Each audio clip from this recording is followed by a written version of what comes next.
Cascades of muslin and a warm background glow add to the personalities of a young woman and her son in this series of images entitled Portraits in Pastel. The use of a large light source and soft cotton fabrics combine to create this unique yet simple portrait setting.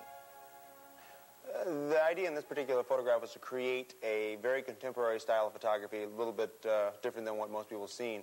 The whole idea in portraiture anymore, since imagery is so prolific and every place you turn there's images to look at, it's really important that the portrait you do take of people, especially women and their children or men and their children, whatever, has to be a little bit different than what's been done in the past. I mean, we are so affected by images that to grab attention anymore, it's got to be unique, especially with the large portrait outlets, all the department stores getting into portraiture. When they come into your studio, they want to see something different, something kind of alive. And this particular setup fits certain people. I wouldn't do a lot of attorneys in three-piece suits sitting down here with their children, but I would do a portrait of Barbara Yulin, this particular woman I know, and her child, because this fits her. She's into muslin. She wears a lot of cotton. So it is to produce a style of photography which fits a lot of personalities and to produce a style of portraiture which is a little bit different than what most people have seen.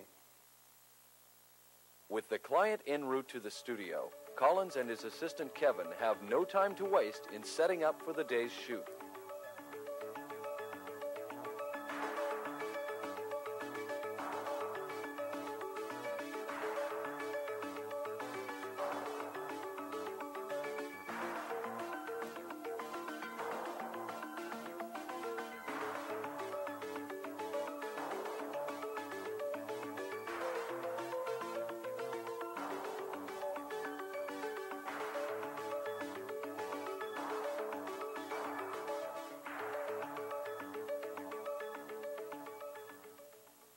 Taking a little closer look at the setup, we can see that a Lightform P42 panel with 2 layers of translucent fabric and a Broncolor Pulso 4 strobe system were used as a main light.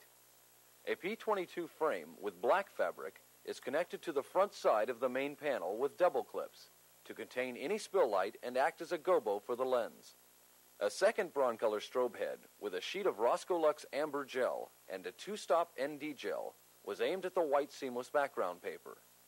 2 more P22 frames, this time with white reflective fabric, were set opposite the main panel to act as a non-directional reflector fill. Finally, a Hasselblad 500 ELX with a 250mm Zeiss lens was assembled on the Phobos stand to complete the setup. Dean Collins talks about the use of muslin in portraiture. The first time I ever saw muslin just the way it is, used natural in a portrait, is we were in a studio, we were painting backgrounds, and we didn't finish the background in time. The client showed up. We had a piece that was not touched at all with paint, so we threw that in there, and we found that we could change the background colors and tones on it by working with color gels on it. It was neutral, so it could be affected by any color gel.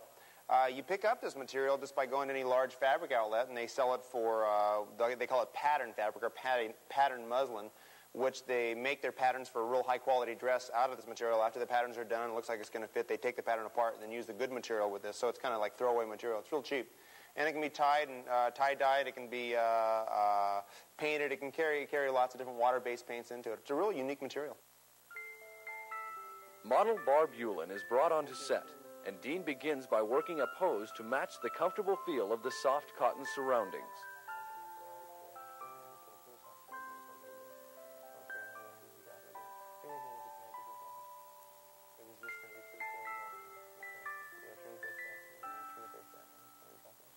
Collins directs assistant Dave Lovell in positioning the background strobe close to the paper to create a rapid fall-off with the warm burst of light. Okay, it's 4:6. Reflective readings are then taken off the background with a 5-degree spot attachment on a Minolta 4 meter. The readings enable Collins to set the desired gradation of light from the background strobe and to check the relative brightness of the background burst compared to the initial incident reading of the subject area. One more time. Hold on, go. 4, say 11-4, so I got an 8-1. 8-1 up in the corner should go pure white and then grade 8 up.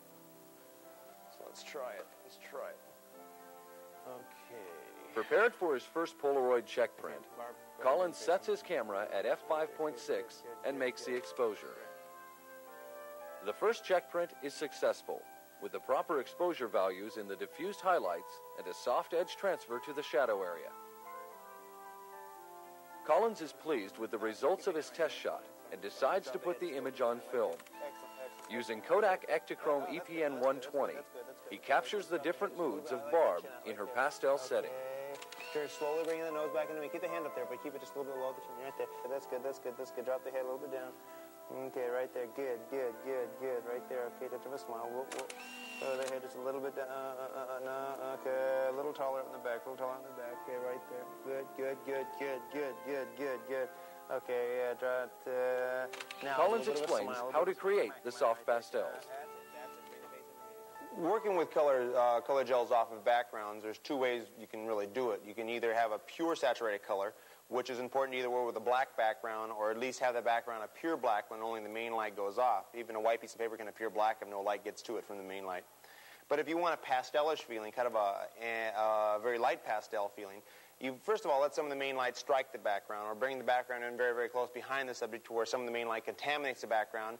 With just the main light firing off and reflector field reflecting into the subject, you'd have kind of a dark gray or a grayish background. Then when you add your color to it, you have a mixture of that gray with the color, which gives you more of a pastel feeling. This can all be done and figured out working with reflective meter readings relative to incident readings in front of your subject to tell you what the actual background brightness is going to be. With that light bouncing off and the amber coming off, it creates a little bit of a separation on the subject, a little bit of warmness, and then as it strikes these folds, especially the dark side of the folds on the back side, it creates these warm amber separation and gives a lot of texture and warmth to this feeling, especially with this warm contact between a mother and a son as we were going for in this portrait. Collins switches from the 250mm to a 150mm lens to create a full-figure portrait of his subject, while also preparing for the addition of her child to the photograph. By choosing to go with a shorter focal length lens, Collins retains the close personal contact that is vital to portraiture. A second incident reading is taken after the subject is slightly reset for the full-frame composition. Turn your face into me. Drop the head down right there. Okay, touch of a smile. As Collins continues shooting a series of portraits for Barb, note that the background strobe has also been moved outside the new viewing area and has a slower gradation to cover a larger background area. Yeah, great. Then with the hand like right in here, just kind of like exactly. Great. Drop the head just a little bit down. That's it. Turn the face into me. Soften. A close look at the components that make up our portrait in pastel reveals the evolution of the photograph. Using only the main strobe as a source of illumination, extreme contrast is produced between the specular highlight and the diffused highlight. The small source of light also produces a hard edge transfer between the diffused highlight and shadow. Our second image shows us the reduction in contrast between the specular highlight and the diffused highlight when the large P42 diffusion panel is placed between the light source and the subject. By diffusing the main light, we have also produced a much softer transfer edge between the diffused highlight and shadow. With the addition of the reflector fill, the contrast ratio between the diffused highlight and the shadow is lowered, producing a soft, even illumination. Finally, the background strobe is placed close to the seamless paper to create a gradation of light from corner to corner. The addition of an amber gel adds warmth to the portrait and completes the evolution of this portrait in pastel. To understand the metering process that Collins used to set the values across the background, we must first take an incident meter reading in the subject area. With the dome of the meter facing the light source, the reading establishes a hypothetical 18% value in the subject area. The camera is set at f5.6, a setting that we will refer to as the value of 1. A reflective reading will tell you what to set your camera at in order to make that surface you're reading an 18% value. Whether it is black, white, or any other color, it will appear as an 18% value if the camera is set at the suggested reading. Collins' reflective readings from the upper corner of his image down toward his subject are f16, f11, and f8, respectively. By opening or closing the f-stop on the camera, one can now effectively control the brightness of those background areas. Collins has set the camera at f5.6, or the value of 1.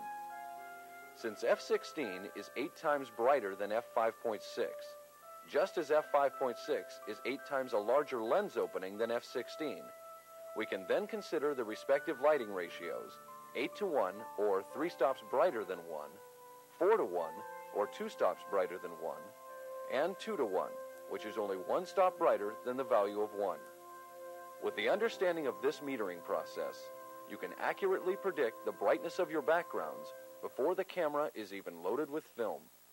There's lots of strobes that are on the market.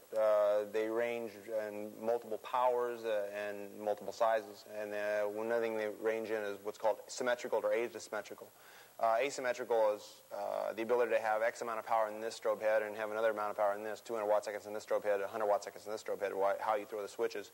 This particular strobe we're working with right now is extremely versatile, controllable within 1/10 of a stop, but it's a symmetrical strobe, meaning that the power is even throughout the strobe heads. If you have 200 watt seconds in one strobe head, and you throw another strobe head on that power packet, both of them go to 100 watt seconds apiece. So it divides it up evenly. 4 strobe heads would all get 50 watt seconds apiece then. So that is a system which is very good and very controllable, but yet it can, in this case, we needed less power in the background relative to the subject. I took an instant reading of the subject. It told me what to set my camera at. In this case, it was 5, 6.5. But the background read f45, reflective. Well, it told me that if I set my camera at f5, 6.5, that the background would be extremely overexposed, very washed out, no color at all, and I wanted to have that amber effect. I wanted to have what's called an 8 to 1 ratio, meaning that it would be white in the corner and then it would be a 2 to 1 directly behind the subject, the fall off across the background. So we knew the only way we could do it is cut the background by 3 stops. Well, you can't cut the power on one strobe head, so instead of cutting the power, we took what's called Roscoe ND, or neutral density material. They call it mid-gray in their book, and it has 3 stops of density in it. It doesn't change the color, it just stops the amount of light coming through it. And by putting that over the strobe head, it cut 3 stops of power off the background, but kept the main light the same because we didn't affect the main light. So now the background is reading reflective f16. I was shooting at f5.6, f5, 6.5. So now the background was 8 to 1 or 6 to 1 in brightness. And that's one way you can control your background brightnesses is with ND materials, or even any brightnesses. You can put ND materials on any of the strobe heads and control their powers if you're working with a symmetrical strobe. The shot that we wanted is this contact between the mother and a son in the situation, or at least the mother by herself. We wanted a window light effect, a very soft wraparound, comfortable light, especially with this material, creating that whole illusion of soft light. People say, well, it looks like a window light. Window light is soft. Window light is soft only because it's big. Window light is big, like a big bay window. If you have a small porthole, which is a window, isn't soft because it's a small source. So you can take a strobe and identify that window light is really caused, the softness of a window light is caused by the size of the window and not that it's window. You can take diffusion materials, fire a strobe through it, and because of that size, create an illusion when you look at it to say, God, it looks like it was taken by a window. Okay. Oh, my goodness. After completing the series of portraits with Barb, her son Taylor is brought in for the final series. But as all photographers know, a young child may sometimes have a different idea of just how to go about getting his portrait done. Okay, there we go. Taylor. Oh, I like the hand right there. That's fun. That's right. Good. Oh, boy.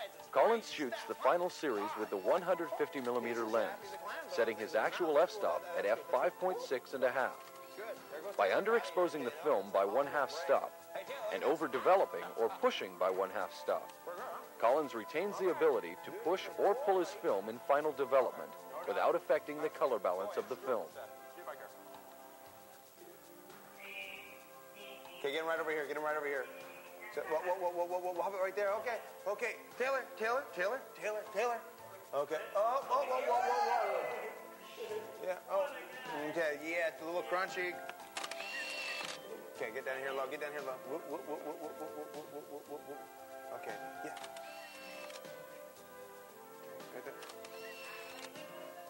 There are a lot of people that specialize in children. I do not specialize in children. Fortunately for me, they've invented what's called roll film, to where I have 12 shots, 12 chances on every roll that I put in that camera. And working within a motor drive camera, in this case, ELX Hasselblad, I was just going for it, just that split moment, say, bingo, we got it. So out of maybe 12 shots, we'll get 2, 3, 4 shots. Working with a 150mm lens on a Hasselblad down real low, you had the motor capability, you had a little bit of wideness where you get the mother and the child. If you do get a shot that's just great at the child, you can crop in. And people say, well, it's going to be a little grainy. In this particular effect, with this type of muslin feeling, people accept grain. Look at David Hamilton's work, which had the heavy diffusion and heavy grain. So people are used to that kind of an art feeling. But to stay low and with the camera, fire in and have a lot of communication with the child, when he finally does give you that expression, it's a friendly thing. It's not you're shooting down on him. You're actually right into him. So that's why I work with a low camera angle. Plus, you're on their level. They're a little bit more, they don't like people looking down at them. Nobody does.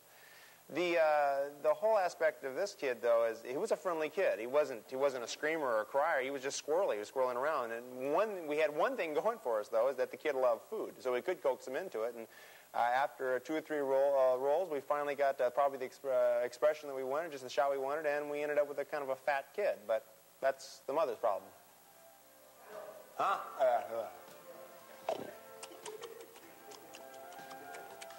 Okay. Tell you what. It's your turn. It's your turn. That's better. Oh, I'll get in there. No problem. Don't get pissed. Okay, here we go. Open it. Up, right there. Good. Hey, good job. Get him back over there, you know? Okay, grab that kid. Kid, pull set down.